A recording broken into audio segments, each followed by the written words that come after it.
Hi everyone. Imagine you have a bowl full of red apples and you want to make a homemade pie, but you don't have a pre-made crust in your refrigerator. What are you going to do? Well, today I'm going to show you how to make your own homemade crust from ingredients found in your kitchen. This is a tradition started by my grandmother, showed my mom how to do this, and my mom taught my sisters and I how to make our own homemade pie crust for our pies. And I continue the tradition with my kids today. Now in this bowl I have a cup of shortening, 2.5 cups of flour, all-purpose flour, King Arthur all-purpose flour, and then a tablespoon of salt. And to that I'm just using my pastry blender to cut in the flour. Now according to King Arthur Flour Company, which is a company that's been around since 1790, they recommend thoroughly coating the fat with the flour to help cover the flour's gluten. And it's supposed to make the pie crust more tender. So I've worked this all in. Now if you don't care for shortening flavor, you could use butter. Some people prefer the butter flavor in their crust.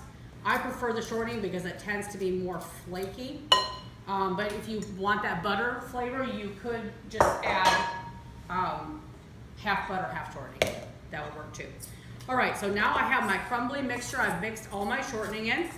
All right, and to that, in this bowl right here, I have my liquid ingredients. I have a 1/4 cup of ice water. It is important to use cold ingredients. In fact, Emily Green recommends that everything be refrigerated. The dry ingredients, your bowls, your measuring cups, everything refrigerated because you want your ingredients to be cold. So in this measuring cup, I have a 1/4 cup of cold water, 1 egg, and 1 tablespoon, I'll add 1 tablespoon of white vinegar to my liquid ingredients. And we're going to whisk this together.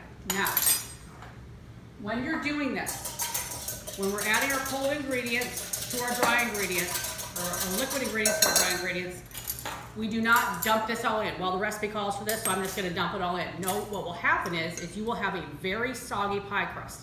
We live in Florida, where there's high humidity, usually all the time. You do almost never need, when you're baking, as much liquid as the recipe actually calls for. So you need to add it a tablespoon at a time until it's all combined, until you have a ball of dough. And here you can see the dough is starting to come together.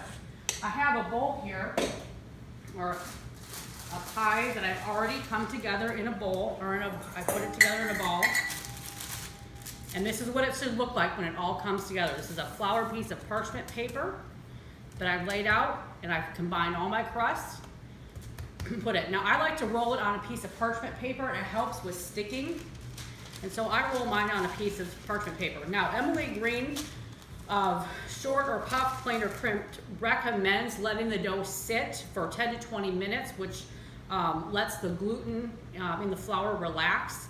So this dough has been resting. So after I made it into a ball, I just let it sit and relax.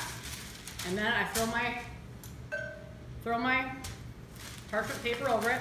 This is actually wax paper because I was out of parchment paper, but I do recommend using parchment paper. Then you just start to roll out, and you want to roll or turn your paper about a 1/4 turn as you do this. So you get somewhat of a circle. It doesn't always turn out to be a circle, but that's fine. And you just keep rolling it out.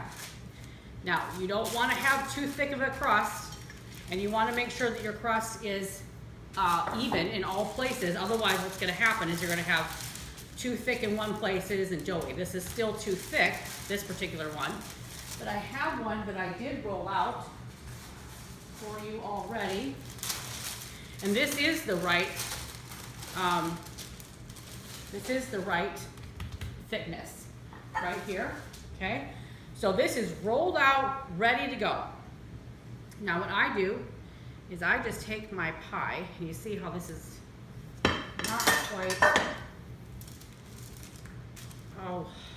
not quite big enough. Whoops. Well, if that happens, don't worry about it. That happens sometimes.